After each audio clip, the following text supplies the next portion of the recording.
Just over 10 years ago, two young pharmacy students found an online blog hoping to educate the masses on the value of hard assets and saving sound monies.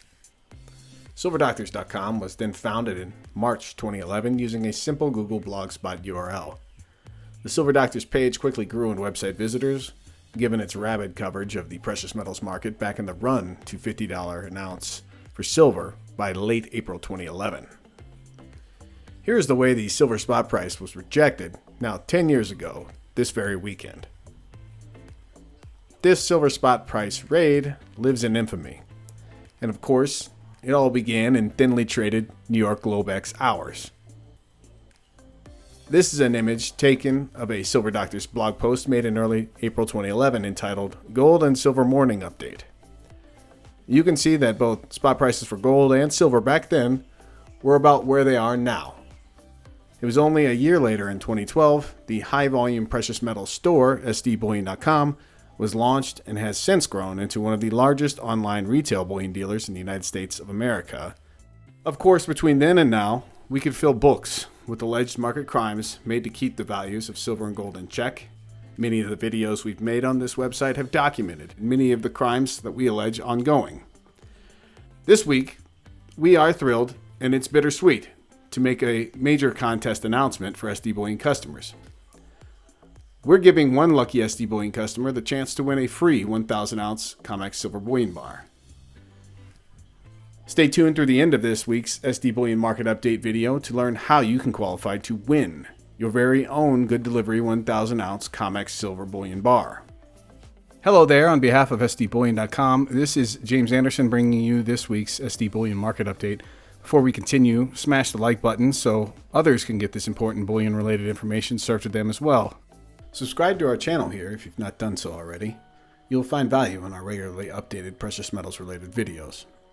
This week, the head of the Federal Reserve again unsuccessfully tried to explain away some of the ongoing inflation across various sectors in the economy. About inflation and the fact that they think the Fed might let things get out of hand with the new policy stance. So my question is, can you tell us what is different this time? Our price stability goal is 2% inflation over the longer run, and we believe that having inflation average 2% over time will help anchor long-term inflation expectations at 2%. With inflation having run persistently below 2% for some time, the committee seeks inflation moderately above inflation above 2% for some time. During this time of reopening, we are likely to see some upward pressure on prices, and I'll discuss why. But those pressures are likely to be temporary as they are associated with the reopening process. And an episode of one-time price increases as the economy reopens is not the same thing as, and is not likely to lead to, persistently higher year-over-year inflation into the future, inflation at levels that are not consistent with our goal of 2% inflation over time. Indeed, it is the Fed's job to make sure that that does not happen.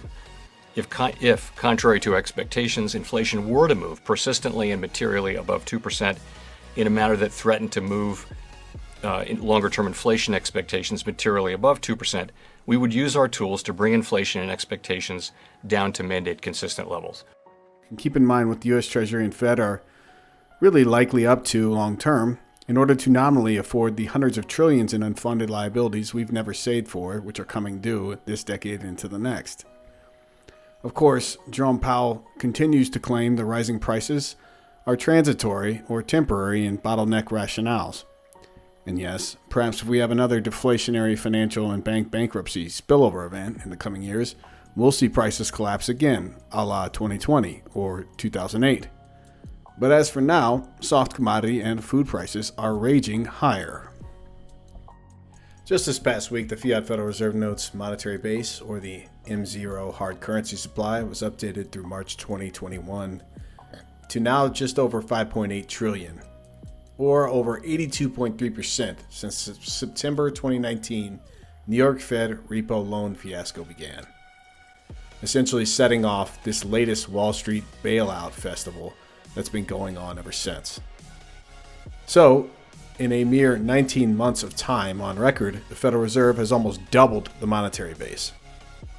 Inflation's coming no matter what temporary, transitory lies get told to the holders of fiat Fed notes.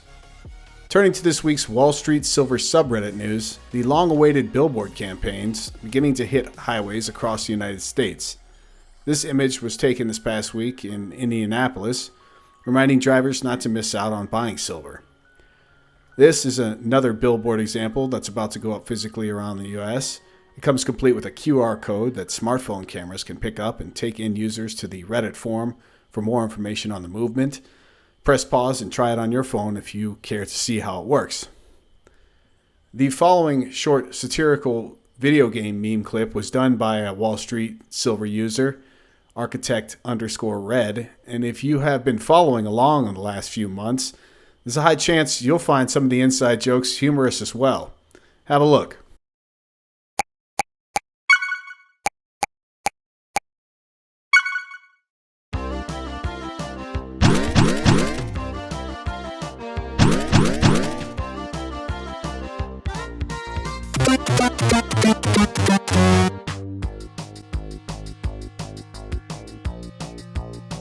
If you saw our SD Bullion market update last week or in the months prior, you've likely understand why CPM Group's Jeff Christian got openly mocked by memes this past week. You can see the red line here on this chart. This is basically when the Wall Street Silver subreddit phenomenon began, late January 2021. Now it has over 65,000 members. Since it began, we've seen about 35 million ounces of registered COMEX silver bullion fractional reserve piles get sucked out of the system, and that's within 3 months of time. Mostly flowing through North American bullion desks that service the bullion retailing businesses who sell silver bullion products to the silver investment buying public at large. So 35 million ounces is like 77 lots of this in 3 months, or like 121 lots of what you see here in 90 days of time.